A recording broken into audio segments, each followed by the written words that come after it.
ഇടുക്കി അടിമാലി ചിത്രപുരത്തിന് സമീപം മണ്ണിടിച്ചിലിൽ 2 പേർക്ക് ദാരുണാന്ത്യം. പ്രദേശത്ത് റിസോർട്ടിന് സമീപം സംരക്ഷണ ഭിത്തി നിർമ്മാണത്തിനിടെയാണ് മണ്ണിടിച്ചിലുണ്ടായത്.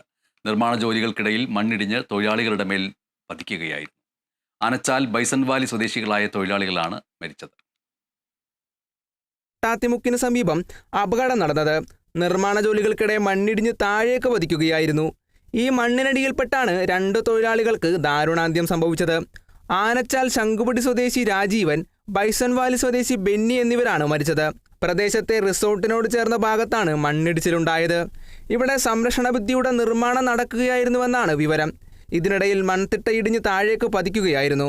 മണ്ണ് വന്ന് വീണതിനെ തുടർന്ന് തൊഴിലാളികൾക്ക് ഏറെ സമയം മണ്ണിനടിയിൽ കുടുങ്ങിക്കിടന്നു. അടിമാലി, മൂന്നാർ അഗ്നിരക്ഷാസേനാംഗങ്ങളും പ്രദേശവാസികളും ചേർന്ന് യന്ത്രസഹായത്തോടെ ഏറെ സമയത്തെ രക്ഷാപ്രവർത്തനത്തിനൊടുവിലാണ് മണ്ണിനടിയിൽ കുടുങ്ങിയ തൊഴിലാളികളെ പുറത്തെടുത്തത്. പക്ഷേ ഇരുവരുടെയും ജീവൻ രക്ഷിക്കാനായില്ല. മൃതദേഹം തുടർ നടപടികൾക്കായി മാറ്റി. Kerala vision news, Idukki.